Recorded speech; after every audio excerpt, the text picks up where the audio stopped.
بسم الله الرحمن الرحيم. بسم الله الرحمن الرحيم. السلام عليكم ورحمة الله وبركاته. إن الحمد لله نحمده ونستعينه ونستغفره ونعوذ بالله من شرور أنفسنا وسيئات أعمالنا من يهده الله فلا مضل له ومن يضلل فلا هادي له وأشهد أن لا إله إلا الله وحده لا شريك له وأشهد أن محمدا عبده ورسوله لا نبي ولا رسول بعده. فقد قال الله تعالى في كتابه الكريم: أعوذ بالله من الشيطان الرجيم. يا أيها الذين آمنوا اتقوا الله حق تقاته ولا تموتن إلا وأنتم مسلمون. يا أيها الناس اتقوا ربكم الذي خلقكم من نفس واحدة وخلق منها زوجها وبث منهما رجالا كثيرا ونساء واتقوا الله الذي تساءلون به والأرحام إن الله كان عليكم رقيبا. يا أيها الذين آمنوا اتقوا الله وقولوا قولا سديدا يصلح لكم أعمالكم ويغفر لكم ذنوبكم ومن يطع الله ورسوله فقد فاز فوزا عظيما. ثم أما بعد فإن أصدق الحديث كتاب الله وخير الهدى هدى محمد صلى الله عليه وسلم وشر الأمور محدثاتها فإن كل محدثة بدعة وكل بدعة ضلالة وكل ضلالة في النار. معاشر المسlimin rahimani wa rahimakumullah, jamaah kajian Masjid Al-Jariyat Ats-Tsalath Surabaya yang semoga senantiasa dirahmati, diberkahi dan diberikan taufik oleh Allah Subhanahu wa taala. Alhamdulillah, segala puji hanya milik Allah Subhanahu wa taala. Pada malam yang berbahagia ini kita semua dimudahkan oleh Allah Subhanahu wa taala untuk bermujalasah, bermuajahah di tempat yang mubarakah ini, insyaallah dalam keadaan sehat walafiat. Mudah-mudahan berkumpulnya kita di tempat ini Allah Subhanahu wa taala catat sebagai amal salih kita, sebagai pemberat amal timbangan kita kelak ketika kita menghadap Allah Subhanahu wa taala. Amin ya rabbal alamin. Kita juga berdoa kepada Allah Subhanahu wa taala, mudah-mudahan Allah Subhanahu wa taala senantiasa memberikan keikhlasan, keistiqomahan, kesabaran di dalam setiap aktivitas ibadah kita. Semoga Allah mudahkan segala urusan kita. Semoga Allah ampuni segala dosa-dosa kita, dosa kedua orang tua kita, guru-guru kita. Semoga Allah lindungi kita dari segala macam musibah, bala maupun wabak penyakit. Dan mudah-mudahan Allah wafatkan kita dalam keadaan husnul khatimah. Amin ya rabbal alamin. Ikhwatal iman rahimani wa rahimakumullah. Alhamdulillah, malam hari ini kita akan melanjutkan kajian kita dari kitab Taysirul Karimir Rahman fi Tafsir Kalamil Mannan, atau yang kita kenal dengan Tafsir As-Sa'di. Kitab ini disusun oleh Asy-Syaikh Abdurrahman Ibnu Nasir As-Sa'di atau Asy-Syaikh As-Sa'di rahimahullah. Semoga Allah merahmati beliau, melapangkan kubur beliau, dan mudah-mudahan Allah jadikan kitab ini sebagai amal jariah beliau yang pahalanya terus mengalir kepada beliau. Amin ya rabbal alamin. Ikhwatal iman rahimani wa rahimakumullah. Pada pertemuan sebelumnya kita telah menyelesaikan pembahasan tafsir dari surah Al-Mutaffifin ya. Nah, malam hari ini insyaallah kita akan lanjutkan pada tafsir Al-Infitar. Tafsir dari surah Al-Infitar. Proyektornya enggak ada ya? Enggak ada proyektornya. Laptopnya enggak ada. Taib, barakallahu fikum. Untuk yang pegang mushaf bisa dilihat surah Al-Infitar. Saya talqin, panjenengan ikuti. Dengan kita membaca ayat per ayat dari surah ini, mudah-mudahan kita mendapatkan pahala yang besar serta keberkahan dari bacaan kita.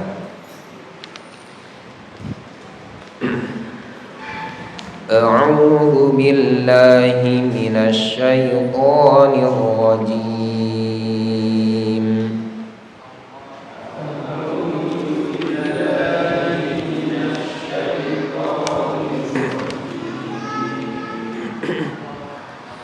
Bismillahirrahmanirrahim.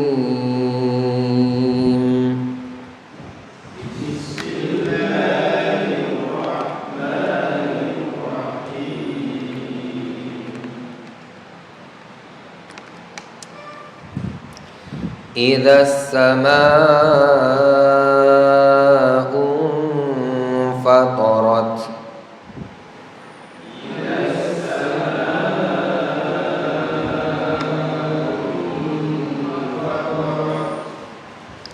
Wa idzal kawakibu intatharat.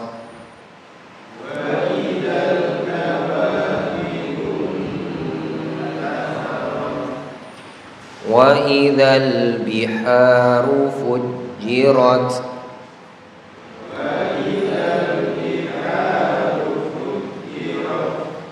Wa idzal quburu bu'thirat.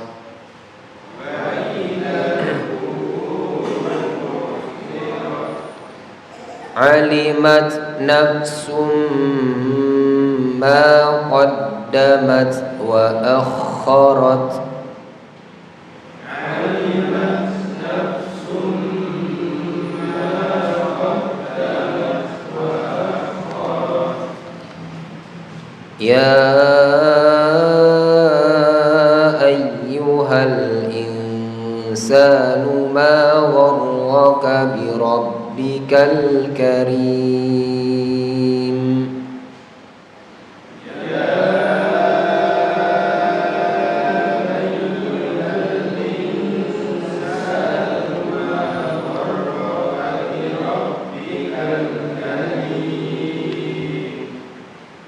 Alladzi khalaqaka fasawwaka fa'adalak.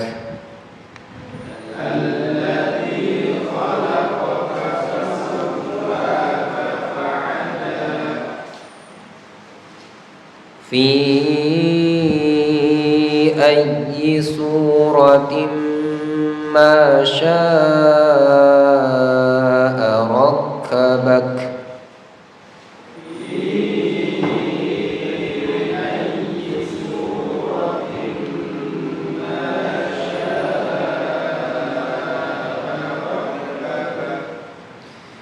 Kalla bal tukadzibuna biddin.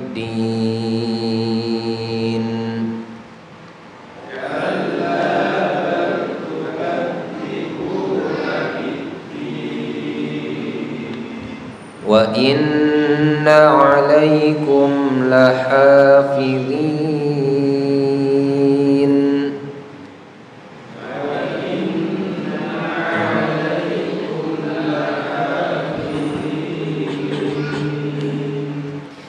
Kiraman katibin.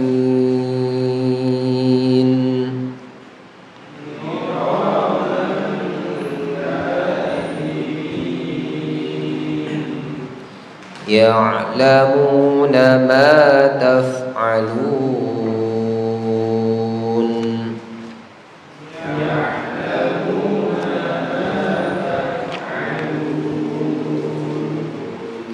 Innal abrara lafi na'im.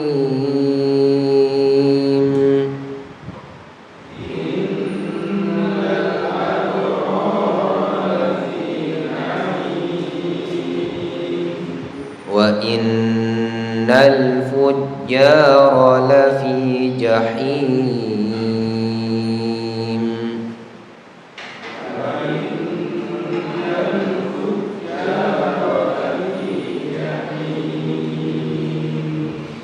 يصلونها يوم الدين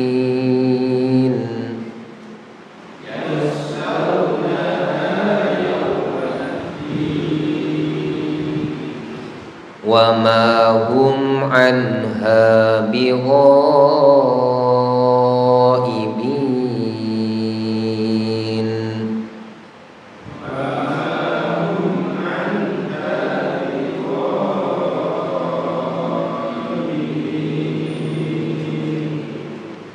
وما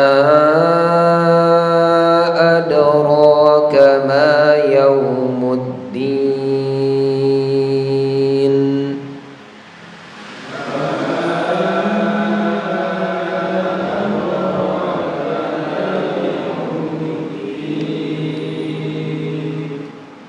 ثم ما أدراك ما يوم الدين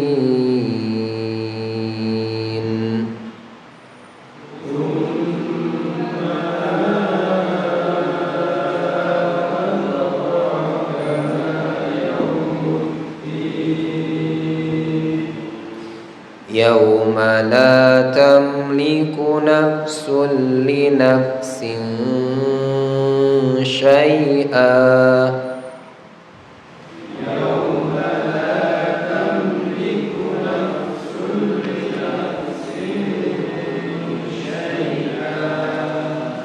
والأمر يومئذ لله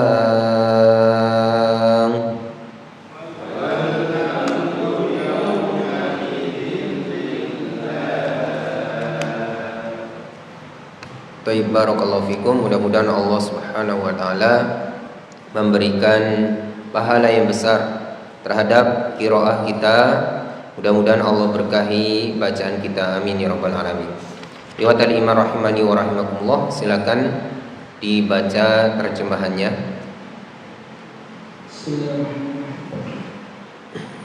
Apabila langit terbelah dan apabila bintang-bintang jatuh berserakan, dan apabila lautan menjadi meluap, dan apabila kuburan-kuburan dibongkar, maka tiap-tiap jiwa akan mengetahui apa yang telah dikerjakan dan yang dilalaikan.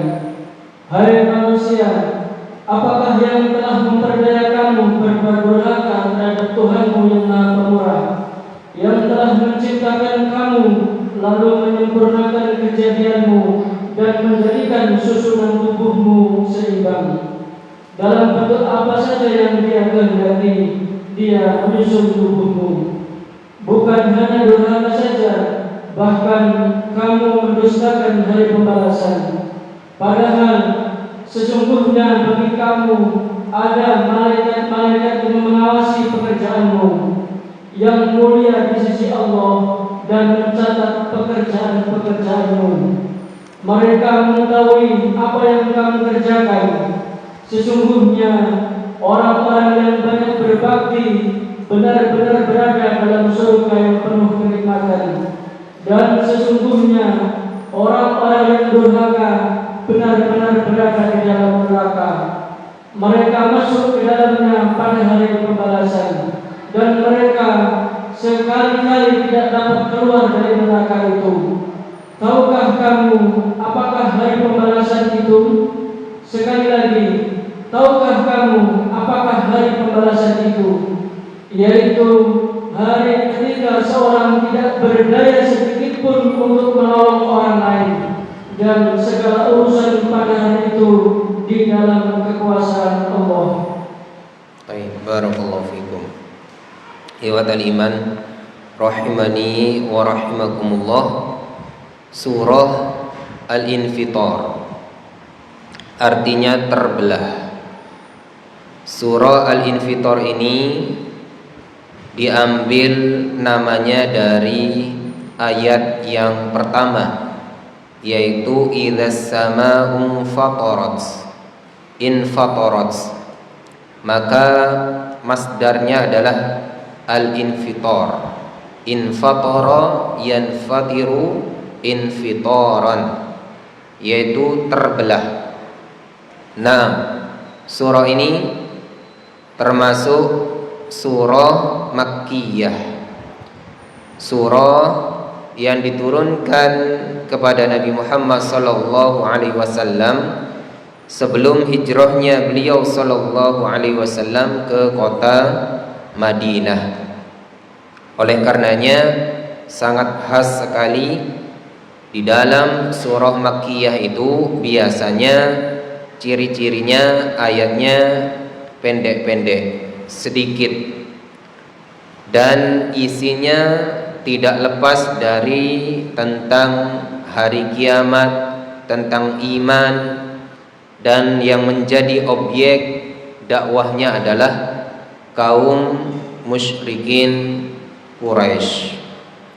Ikhwatal iman rahimani wa rahimakumullah, surah ini adalah surah ke-82 dalam urutan surah-surah di dalam Al-Quran. Jumlah ayatnya ada 19 ayat. Barakallahu fikum.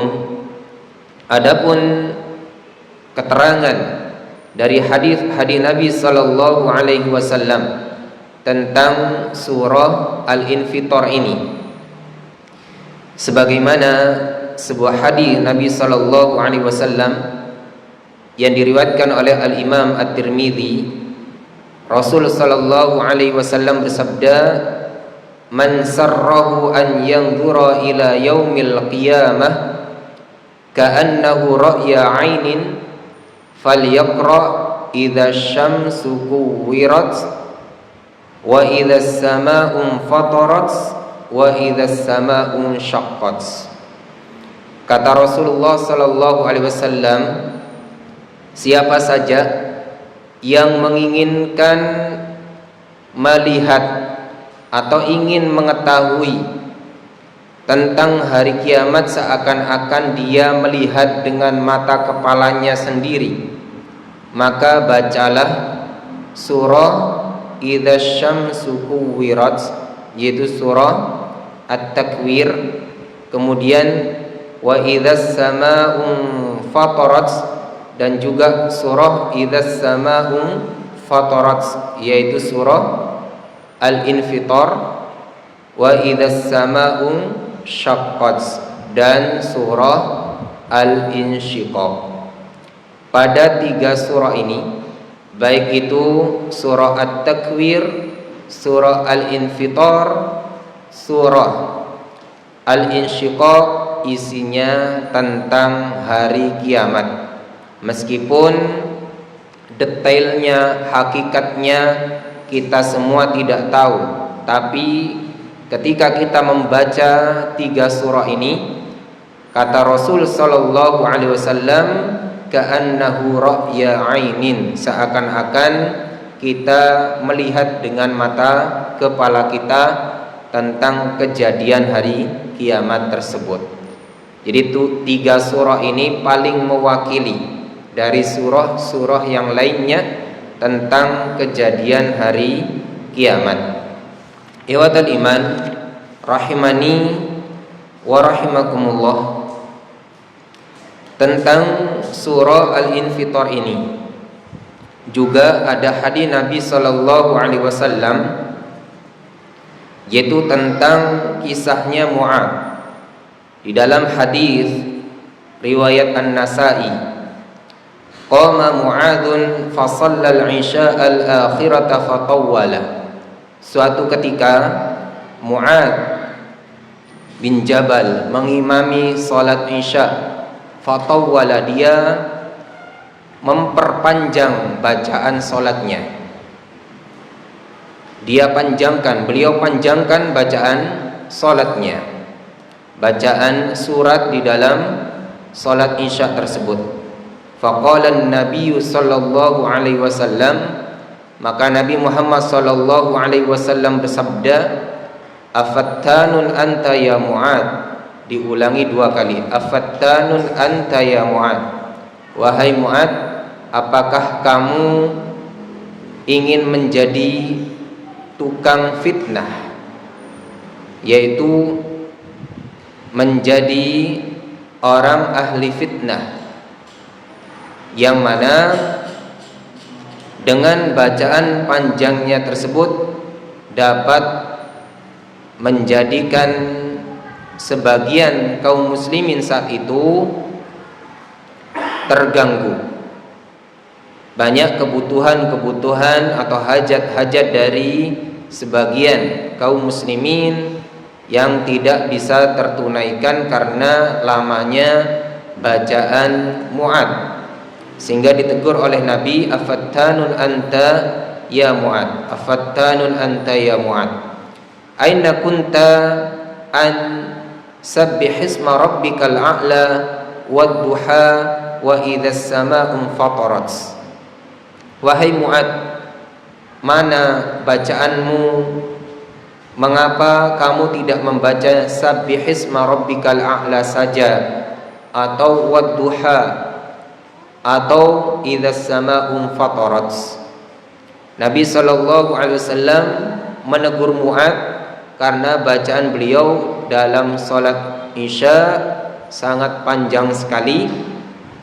Maka Nabi sallallahu alaihi wasallam menegur dan memberikan solusi. Aina kunta an sabbihisma rabbikal a'la wa wadduha wa idzas samaa'u fatarat. Mengapa kamu tidak membaca saja sabbihisma rabbikal a'la, surah al-a'la, atau wadduha wal laili idza saja, surah ad-duha, atau wa idzas samaa'u fatarat, yaitu surah al-infitar. Jadi surah al-infitar ini bisa menjadi salah satu solusi ketika kita mengimami salat Isya. Barakallahu fikum. Silakan dibaca tafsirnya.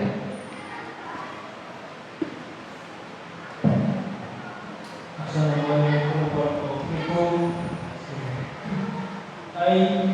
Idza shaqqatis samaa'i wal fataratil wan tasharatil nujumiha wa zala zawaliha wa fajaratil biharu wa fajaratil bihari fasarat biharan wahidan wa ba'atharatil quburi bi anna akhrajat ma fiha min al-amwati wa husuri lil mawqifi baina yaday Allah lil jazaa'i 'ala al-a'mali. Faqila idin yankashiful wuqa wa yadulu ma kana khafiyan wa ta'allamu kullu nafsin ma ma'aha minal arbahi wal khusrani. Hunaka ya'uddu zalimu ala yadayhi idza ra'a a'malihi batila wa mizanuhu qad khafa wa ma zalima wa qad tada'at ilayhi wa sayi'ati qad hadarat ladayhi wa ayqana bisyaqqat bisyiqai al-abadi wal azabi as-sarmadi wa hunaka yafuzul muttaquna muqaddimuna li-shalihil a'mal bil fawzil 'azim wa na'imil muqim was salamati min azabil jahim. Baik. Barakallahu fikum. Tafsir ayat 1 sampai dengan ayat yang kelima. Ai idzan syaqqatis samaa'u wa fatarat, yakni ketika langit itu terbelah. Langit itu terbelah. Nanti pada hari kiamat langit itu akan dibelah oleh Allah Subhanahu wa ta'ala. Ya, kita harus yakin bahwasanya nanti pada hari kiamat langit itu akan dibelah. Insyaqqat dengan infatarat ini sama artinya. Ya. Ada yang mengatakan bahwasannya infitar itu awal terbelahnya, sedangkan insyiqaq itu ketika sempurna terbelahnya. Nah, kita harus yakin seyakin-yakinnya. Meskipun mungkin sekarang kita membayangkan gimana langit kok bisa terbelah, tapi tidak ada yang mustahil bagi Allah. Sebagaimana kita dulu di dalam alam kandungan, kita tidak pernah menyangka bisa hidup di dunia ini dengan keadaan seperti ini. Pernah jenengan dulu waktu di alam kandungan membayangkan jenengan sekarang ini bisa duduk-duduk di Masjid Al-Jariyat, bisa ketemu teman-teman, bisa mengetahui hidup ini seperti ini? Enggak terbayangkan kan di alam kandungan, karena saat itu kita masih berada di alam kandungan, ketika kita masih di dalam perut ibu kita. Seperti itu juga kita ketika kita membayangkan sesuatu yang akan terjadi pada hari kiamat. Maka sekarang kita tidak bisa membayangkan, ya, mungkin sesuatu yang sekarang dianggap mustahil, nanti pada hari kiamat itu tidak lagi menjadi sesuatu yang mustahil. Makanya jangan pernah kita mengatakan mustahil dan tidak percaya. Bagaimana kita tidak percaya dengan satu hari, yaitu hari kiamat, sedangkan kita dulu sudah pernah mengalami fase alam kandungan dan kita tidak menyangka kita ada di fase alam dunia ini. Maka jangan sampai fase berikutnya kita tidak percaya. Taib. Jadi nanti langit itu insyaqqat dan infatarat, wa tanatharat nujumuha, dan bintang-bintangnya akan berjatuhan. Ya. Ini juga harus kita yakini, nanti bintang-bintang di langit, di alam semesta ini akan berjatuhan. Ya. Namanya berjatuhan, ya akan tabrakan, akan ya terjadi kehancuran, akan terjadi benturan yang dahsyat. Wazala jamaluha, dan keindahannya menjadi hilang. Saat ini kita lihat betapa indahnya bintang itu. Jadi kalau malam hari yang bisa menjadi penghibur kita, salah satunya adalah melihat bintang. Ya, jadi indahnya bintang itu. Ya, sampai ada yang membuat syair tentang bintang, membuat puisi tentang bintang, karena indah bintang itu memang. Tapi nanti pada hari kiamat, ya, zala jamaluha, hilang keindahannya. Jadi sekali-kali kalau buat syair itu juga perlu menggambarkan nanti ketika bintang itu jatuh. Jangan pas indah saja, biar ingat hari kiamat. Wa fujirat al-bihar wa sarat bahran wahidan, dan akan diluapkan lautan sehingga lautan itu menjadi satu. Di lautan yang sekarang ini ada mungkin ya lautan samudra, ada selat, ada lautan yang mungkin dangkal, sedang, ada yang palung. Namun terpisah-pisah dengan adanya benua, adanya pulau, daratan. Nanti pada hari kiamat dijadikan satu lautan, ya, bahron wahidan, dijadikan bahron wahidan, satu lautan. Wa bu'thiratil kuburu bi an ukhrija ma fiha minal amwat. Kuburan-kuburan itu dibangkitkan orang yang ada di dalamnya. Orang-orang yang sudah mati dari zamannya Nabi Adam sampai zaman akhir, yang ada di dalam kubur itu dibangkitkan. Ya, kita tidak bisa bayangkan seperti apa mereka itu bangkit, padahal mereka itu sudah menjadi tulang belulang. Ya, tapi Allah dengan kuasanya bangkitkan mereka utuh lagi dalam keadaan telanjang dan tidak beralas kaki serta tidak bersunat. Nah,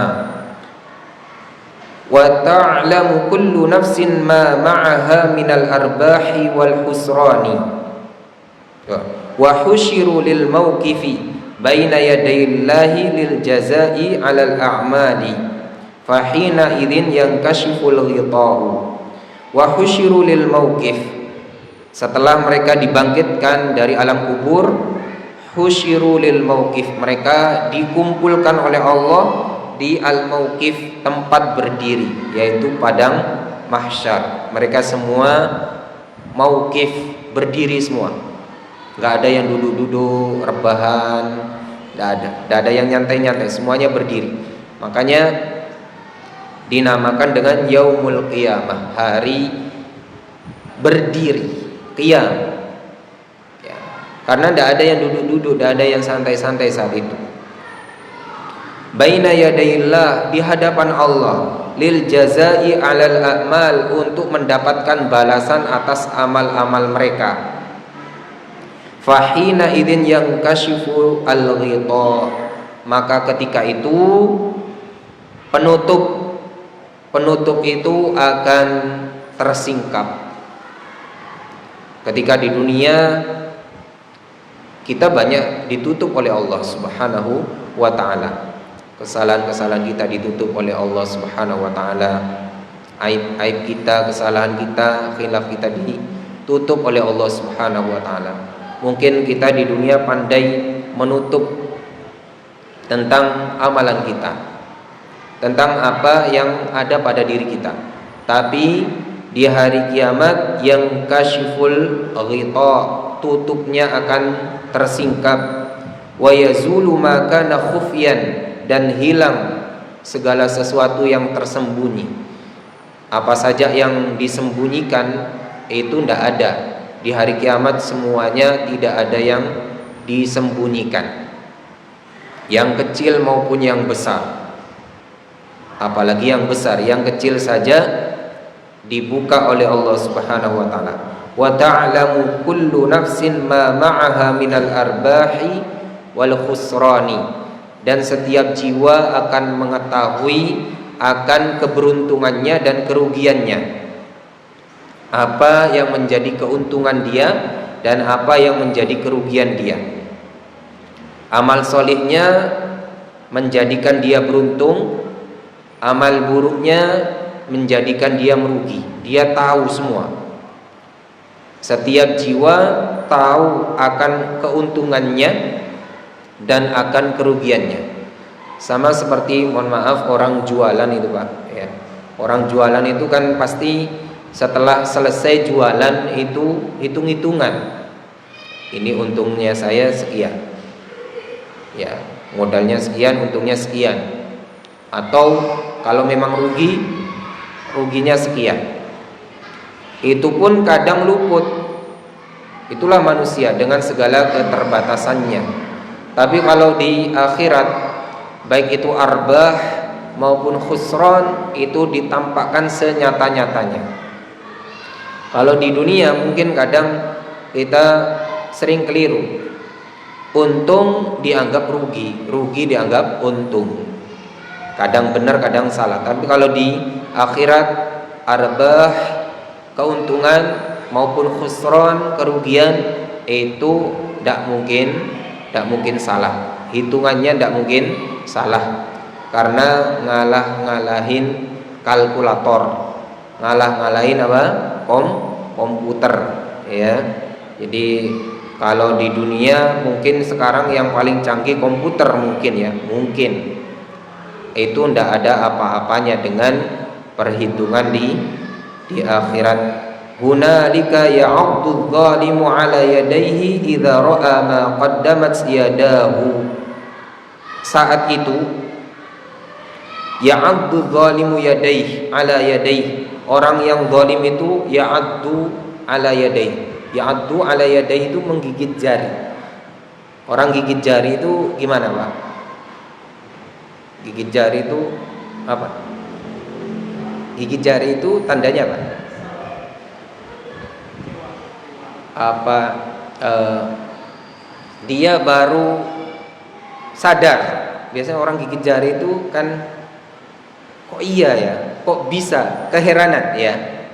Orang gigit jari itu biasanya keheranan dan ada penyesalan. Gigit jari itu keheranan dan menyesal. Ya. Pada hari itu nanti ya'addu dzalimu 'ala yadayhi. Orang yang zalim itu akan gigit jari. Kok bisa terhitung? Mungkin ketika di dunia dia mengira bahwasanya amal-amalnya itu tidak dihitung sedetail itu. Ya, ternyata di akhirat Allah tampakkan sedetail-detailnya sehingga mereka gigit jari. Idza ra'a ma qaddamat yadah, ketika melihat apa yang telah mereka kerjakan dahulu. Wa aiqana bisyaqa'i al-abadi wal 'adzabis sarmadi, dan mereka yakin dengan kebinasaan yang abadi menimpa mereka dan azab selama-lamanya. Ya. Yang ada hanyalah penyesalan karena mereka tidak ada kesempatan lagi beramal, tidak bisa lagi kembali ke dunia. Percuma yaitu penyesalan, percuma gigit jarinya mereka, percuma mereka membayangkan apa yang terjadi pada diri mereka. Wa hunalika yafuzul muttaquna al-muqaddimuna li salihil a'mali bil fawzil 'azimi. Dan saat itu juga orang yang bertakwa itu beruntung, merasa menang, merasa beruntung terhadap apa yang mereka dapatkan dari amal soleh mereka yang mereka kerjakan dahulu. Ya. Jadi ketika orang zalim gigit jari, orang yang bertakwa sebaliknya. Orang yang bertakwa merasa menang, merasa beruntung, senang, gembira. Wan na'imil muqimi was salamati min adzabil jahim, dan mereka mendapatkan kenikmatan yang abadi, keselamatan dari siksa api neraka al-jahim. Baik. Jadi ini adalah perbedaan antara keadaan orang yang zalim dengan keadaan orang yang bertakwa. Mudah-mudahan kita dijadikan oleh Allah Subhanahu wa taala termasuk golongan orang-orang yang bertakwa. Amin ya rabbal alamin. Kemudian selanjutnya ayat yang ke-6 sampai ke-8. Assalamualaikum warahmatullahi wabarakatuh. Qala aidan yaqulu ta'ala mu'aqiban lil-insani maqsur fi haqqi rabbih al-mutajawizun 'ala masaqiti ya ayyuhal insanu ma gharraka bi rabbikal karim ataha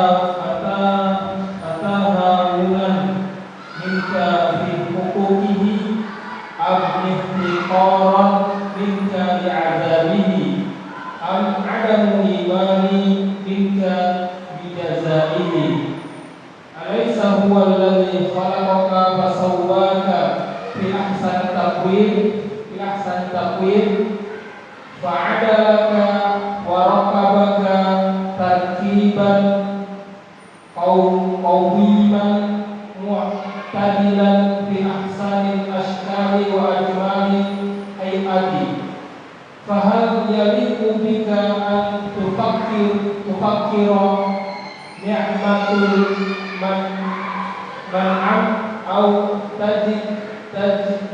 tajdidu ihsani muhsin in hadza illa min jahdika wa zulmika wa inadika wa ghasbika rahmatillah an lam yaj'ala suratika suratul kalb au himar au nahwihima minal hayawanat falihadza qala ta'ala fi ayyi suratin ma sya'a rakkabak. Baik, cukup dulu.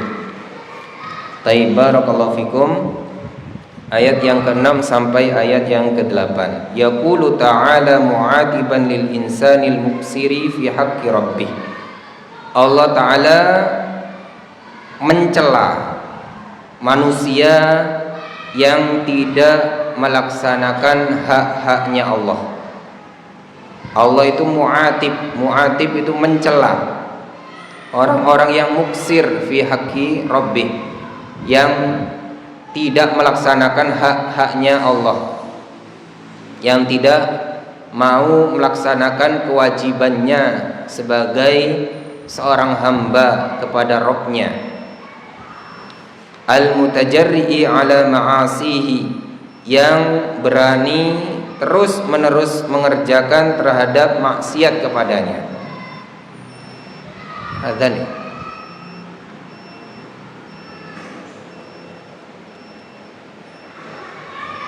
Baik, mungkin cukup dulu. Jika ada pertanyaan nanti bisa dilanjutkan setelah adzan. Barakallahu fikum. Baik, monggo, mungkin ada pertanyaan.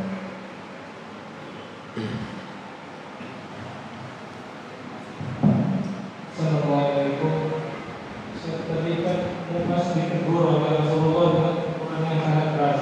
Nah, Karena mengimami dengan bacaan yang panjang. ya. Bagaimana kita menggabungkan? Sedangkan anak pernah mendengar apakah riwayat yang sahih atau tidak? Bahwasanya pahala membaca Al-Quran di sholat itu jauh lebih besar, bahkan lipat 50 kali lipat atau berapa? Karena lupa itu riwayatnya benar. Kalau benar, bagaimana kita menggabungkan antara yang ingin mendapatkan pahala tersebut dengan mempersingkat dari itu? Kemudian yang kedua tentang al-rahim. Kalau tidak salah ada riwayat juga yang mengatakan bahwasanya manusia itu sudah janji dengan Allah ketika di alam rahim. Kemudian setelah dilahirkan dia lupa, akhirnya dia menangis. Apakah itu juga benar?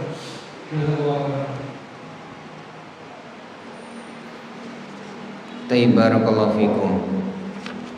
Berkenan dengan yang pertama, yaitu tentang hadis berkenaan dengan Mu'adz bin Jabal yang ditegur oleh Rasulullah sallallahu alaihi wasallam. Memang ini ada dua riwayat ya.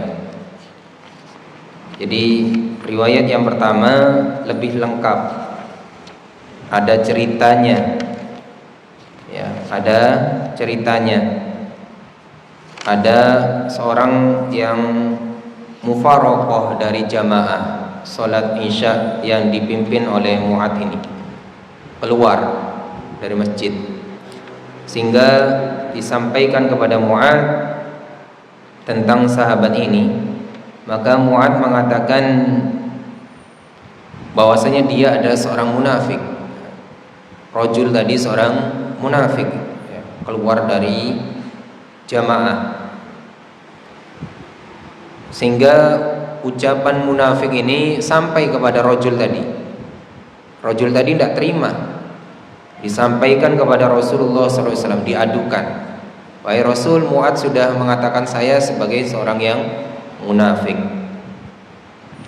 Maka Nabi SAW menegur Mu'adz ya, dengan ucapan tadi, aturidu an takuna fattanan ya Mu'adz. Wahai Mu'adz, apakah kamu ingin jadi tukang fitnah? Ya. Ini di dalam hadis riwayat Muslim ya. yang di dalam hadis riwayat Muslim ini Nabi sallallahu alaihi wasallam ya memberikan solusi idza amamtan nas faqra bisyamsi wa duhaha wa sabbih isma rabbikal a'la waqra bismi rabbikal wal laili idza yaghsha. Kalau kamu mengimami, bacalah surah Asy-Syams, kemudian sabbih isma rabbikal a'la, kemudian juga iqra bismi rabbik, kemudian juga wal laili idza yaghsha. Ini di dalam hadis riwayat Muslim dengan cerita yang lengkap. Kalau yang hadis riwayat Tirmidzi itu tentang Nasai ya, hadis riwayat Nasai. Hadis riwayat Nasai yaitu tentang Mu'ad ngimami kepanjangan gitu saja, fatawwala.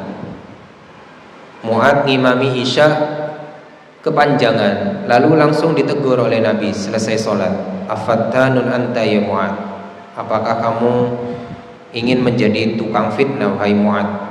Aina kunta an sabbihis wadduha wa idza sama'un fatarat.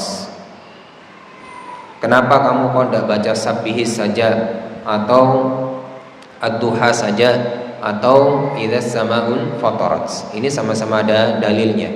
Ya, yang tadi riwayat Nasai, yang sebelumnya riwayat Muslim. Barakallahu fikum. Terlepas dari itu, bahwasanya Mu'ad jelas-jelas ditegur oleh Nabi SAW karena panjang bacaannya. Berarti Nabi SAW itu tidak setuju dengan mengimami jamaah sholat itu terlalu panjang, sedangkan keadaan makmumnya tidak memungkinkan. Ini terjadi pada masa sahabat, apalagi di masa kita. Di masa sahabat kita tidak meragukan bagaimana keimanan, kualitas, kekuatan ibadah mereka. Ternyata masih ditegur oleh Nabi, karena tidak semuanya itu ya tidak punya kepentingan. Bisa jadi di antara mereka itu ada yang punya hajat, ada keperluan, ada undangan, ada pekerjaan. Nah, ini jelas ya sahih hadisnya. Sedangkan hadis bahwasanya Nabi SAW itu menegur yang kependekan itu tidak ada. Umpamanya ada sahabat baca kulhu, itu tidak ditegur oleh Nabi. Malah ada sahabat itu yang mengulang-ulang di setiap rakaatnya bacaan kulhu. Ya. Ditanya oleh Nabi, kenapa kamu kok baca surah kulhu? Li'annahu sifatur rahman. Karena kata imamnya ini itu adalah sifatnya Allah Subhanahu wa taala. Di dalam surah kulhu itu, surah Al-Ikhlas itu banyak sifat-sifat Allah, tentang sifat Allah. Hubbuka iyyaha yudkhilukal jannah. Cintamu terhadap surat itu menyebabkan kamu menjadi sebab bagimu memasuki surga Allah Subhanahu wa taala. Jadi ngimami ini ada kisah-kisah seperti itu, tentang imam yang kepanjangan ditegur oleh Nabi, tentang imam yang bacanya pendek meskipun cuma kulhu ya dipuji oleh Nabi karena ya alasan yang tepat. Kalau kita baca kulhu alasannya apa? Nanti ditanya alasannya harus benar. Kalau sahabat ini bacanya alasannya li'annahu sifatur rahman. Ini sudah berlalu pembahasannya tafsir surah Al-Ikhlas. Di sahabat itu jawabannya karena saya senang Nabi ya. Di dalam surah Al-Ikhlas itu isinya tentang sifat Allah semua. Qul huwallahu ahad, Allah itu esa. Allahus samad, Allah tempat bergantung. Lam yalid wa lam yulad, tidak beranak dan tidak diperanakkan. Wa lam yakul lahu kufuwan ahad, tidak ada yang ya setara dengan dia seorang pun ya. sehingga membuatnya senang. Li'annahu sifatur rahman. Baik, ini adalah cerita tentang masalah mengimami. Nabi itu menegur imam yang terlalu panjang bacanya. Dan Nabi SAW malah dalam satu ketika memuji orang yang bacanya meskipun cuma surah Al-Ikhlas. Nah, barakallahu fikum. Namun tidak menjadi yaitu larangan bagi orang atau bagi imam itu membaca surah yang panjang ketika keadaan makmumnya kondusif. Ya. Jadi terkadang Rasul SAW itu juga sering membaca surah yang panjang. Sahabat juga membaca surah yang panjang, surah Qaf, surah Ar-Rahman, ya. Tapi juga banyak riwayat-riwayat menyebutkan bahwasannya surah-surah yang panjang itu sering dibaca Nabi yang mutawwalat, ya, surah-surah yang mutawwalat, surah yang panjang seperti Al-Baqarah, Ali Imran itu dibaca ketika sholat malamnya Nabi. Ya. Di Nabi sholat malam sendirian. Ya. Ada sahabat menyertai di belakang. Nabi juga nggak tahu kalau di belakang itu ada sahabat buntuti. Selesai Al-Baqarah ternyata Nabi lanjut Ali Imran. Enggak selesai. Ali Imran lanjut An-Nisa. Nah, kalau tahu mungkin Nabi SAW akan membagi itu. Kalau tahu seandainya di belakangnya itu ada makmum. Ini menunjukkan bahwasannya Nabi itu hikmah di dalam bersikap, ya.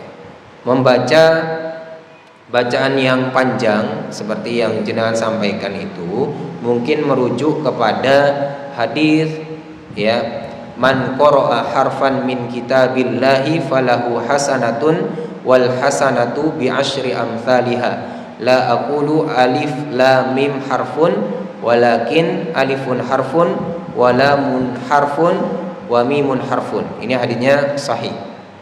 Siapa saja yang membaca satu huruf dari Al-Quran maka baginya satu kebaikan, dan satu kebaikan itu dilipat gandakan menjadi 10 kebaikan.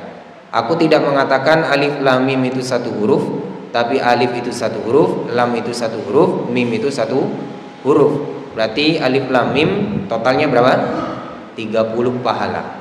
Kita baca alif lam mim saja 30 pahala. Silakan perbanyak pahala dari membaca Al-Quran. Ingat di hadits tersebut hanya dengan lafaz man qara'a harfan min kitabillah. Siapa saja yang membaca, ya, satu huruf dari Al-Quran. Tidak ada keterangan di situ siapa saja yang ngimami sholat. Tidak ada. Membaca Al-Quran itu ya bisa baca sendiri, bisa ketika malam baca, pokoknya baca. Ya bisa jadi juga ketika ngimami.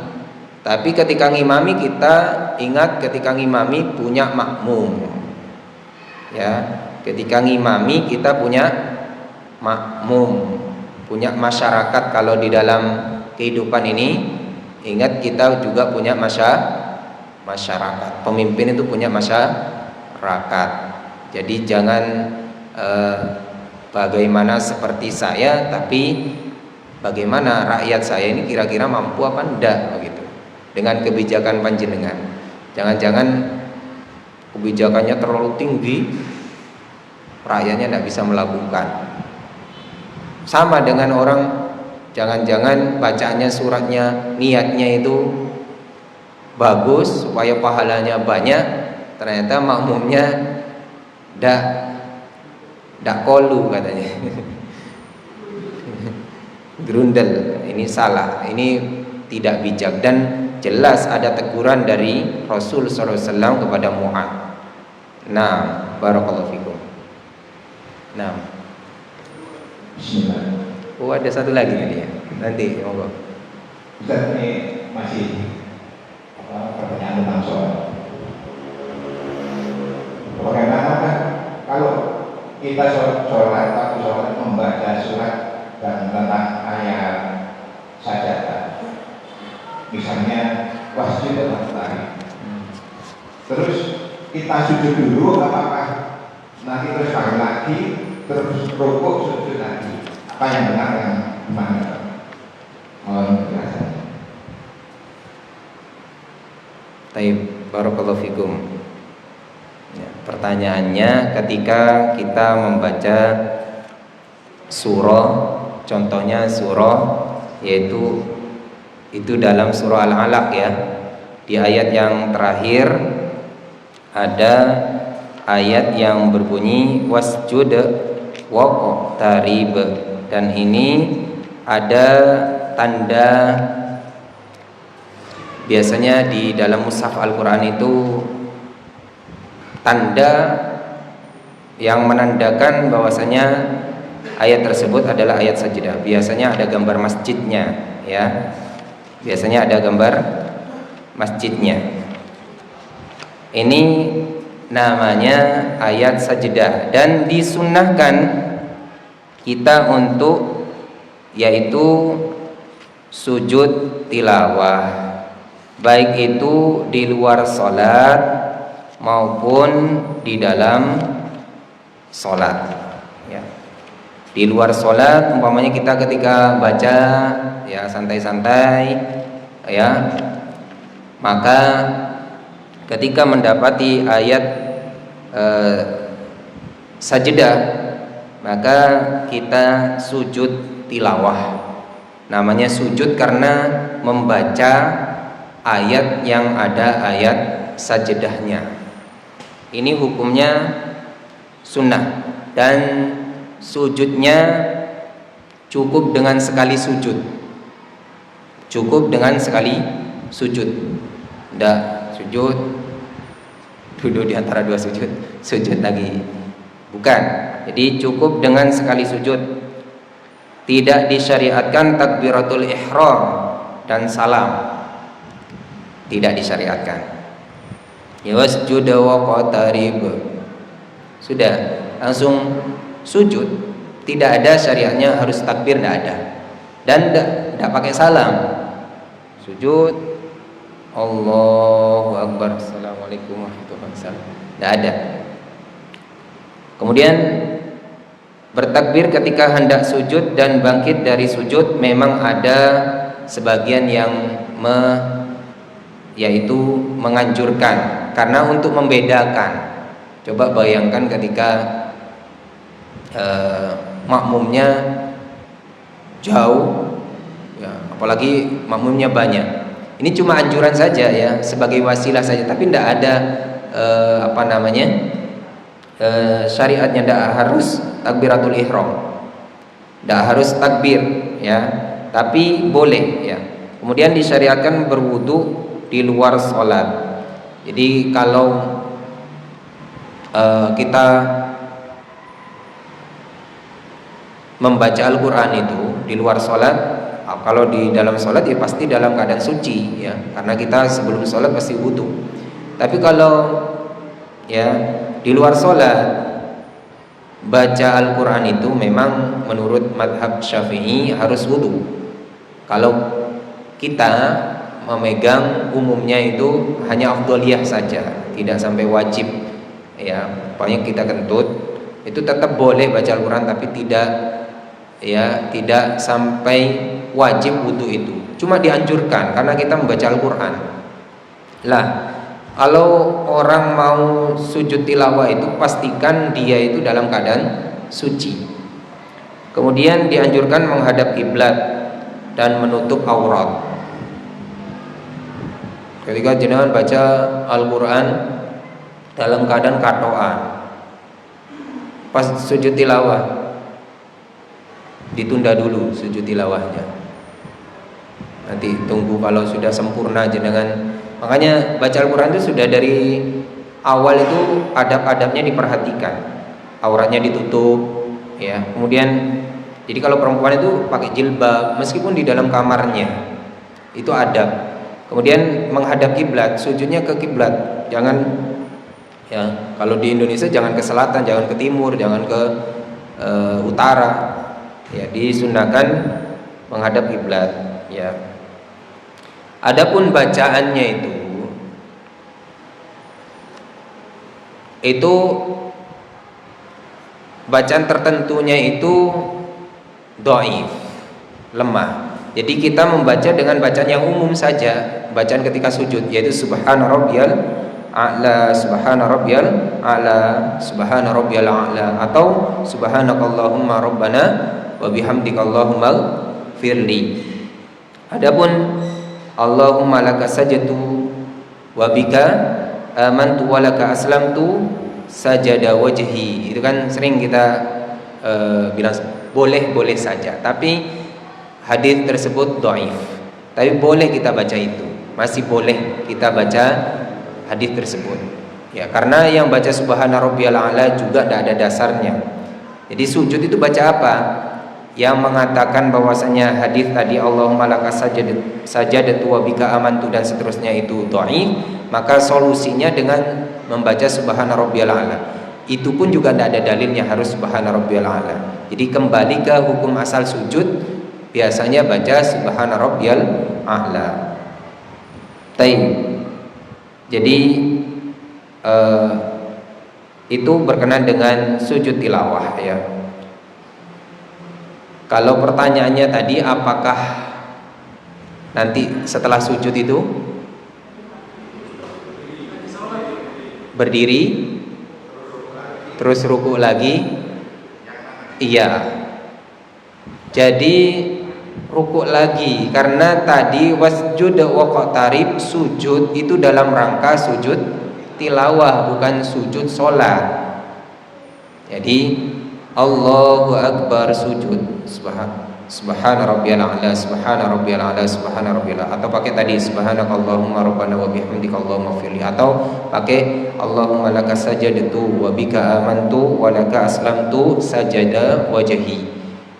Allahu Akbar naik ke atas ya, dalam keadaan berdiri tegap, itu kan masih dalam posisi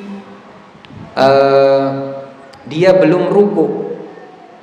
Jadi Allahu Akbar ruku, ya kasih jeda lah biar tidak bingung ininya.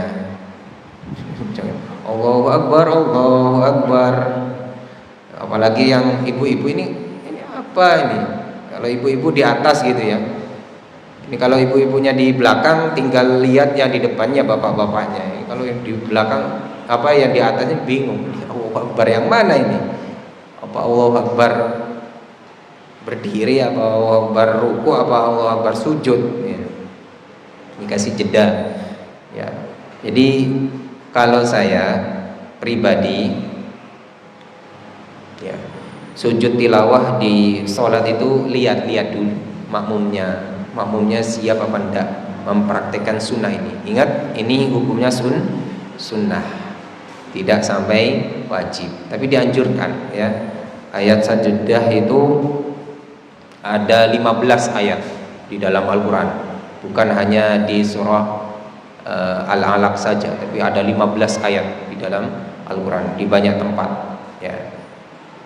Dan kebetulan di surah Al-Alaq ayat 19 itu ayat yang terakhir, makanya sedikit membingungkan kalau kita praktikkan ketika sholat. Allahu Akbarnya bagi orang yang nggak tahu dikira ruku, wasjud wa qatarib. Kalau Allahu Akbar nanti dikira Allahu Akbar ruku. Padahal tadi Allahu Akbar itu tidak disyariatkan. Tak apa-apa enggak baca. Jadi wasjud wa qatarib langsung jenengan ruku sujud enggak masalah. Karena ucapan takbir itu hanya pendapat saja. Ya. Boleh dipakai, boleh enggak dipakai. Lebih baik enggak usah dipakai. Wasjud wa qatarib, tiba-tiba sudah sujud gitu. Ibu-ibu bingung gitu. Oh, apa ini kok lama ini? Langsung pulang. Iya, karena memang musafirnya kebetulan juga awam, wajar ya. Makanya imam itu harus tahu tempat Ya, itu memang sunnah, tapi sunnah itu harus juga kita praktekkan di sikon yang tepat. Tapi ada lagi? Cukup? Tadi sebenarnya ada pertanyaan yang kedua ya. Apa tadi?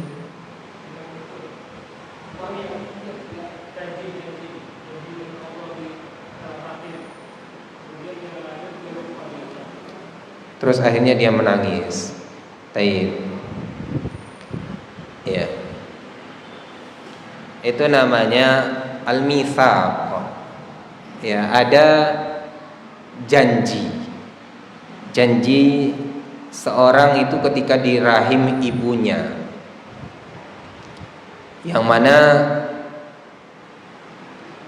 Allah Subhanahu wa taala menyampaikan kepada kita semua ketika kita di rahim, bukankah saya ini Tuhanmu? Qalu bala syahidna. Ya, kita semua, kami semua menyaksikan engkau adalah Tuhan kami. Jadi makanya kita semua itu sebenarnya mengakui bahwasanya Allah Tuhan kita. Dan manusia ketika lahir dia dalam keadaan fitrah. Fitrahnya apa? Mengakui Allah sebagai Tuhan, bersih. Yang menjadikan dia jadi Yahudi, Nasrani, Majusi itu orang tuanya. Ya, jadi ketika baru lahir itu masih fitrah. Cuma masalahnya ya, fitrahnya itu dalam keadaan dia masih anak-anak bayi, ndak tahu apa-apa. Coba sudah punya ilmu itu ya, akhirnya sampai dewasa, sampai besar, ketika dipalingkan sama orang tuanya, ya, ayo masuk Yahudi saja. Ndak, dulu saya sudah bersaksi kok. Masanya kita semua dijadikan lupa oleh Allah ya, atas persaksian kita. Jenengan ingat waktu di rahim jenengan? Saya juga lupa ya. Kita dijadikan nol lagi ketika lahir itu ya, dalam keadaan telinga tidak mendengar, mata tidak melihat ya, akal juga belum berfungsi normal ya, dijadikan nol ya. Ya itu tidak mustahil bagi Allah. Dulu kita sudah waktu di alam kandungan sudah bersaksi, kok bisa lupa ketika sudahlah lahir ya. Lalu baru disadarkan lagi ketika kita besar bahwasannya dulu kita pernah seperti itu kan ya. Makanya hal seperti ini kan mustahil, dianggap sebagai satu mustahil, tapi tidak mustahil. Maka tadi saya sudah sampaikan, ketika di akhirat jangan sampai terjadi seperti itu. Sekarang kita tidak percaya dengan apa yang akan terjadi di akhirat, nanti baru percaya ketika sudah kejadian beneran gitu. Baik, mungkin itu saja. Mudah-mudahan bermanfaat. Kurang lebihnya kami mohon maaf. Kita tutup dengan kafaratul majlis. Subhanakallahumma wa bihamdika asyhadu an la ilaha illa anta astaghfiruka wa atubu ilaik. Wassalamualaikum warahmatullahi wabarakatuh.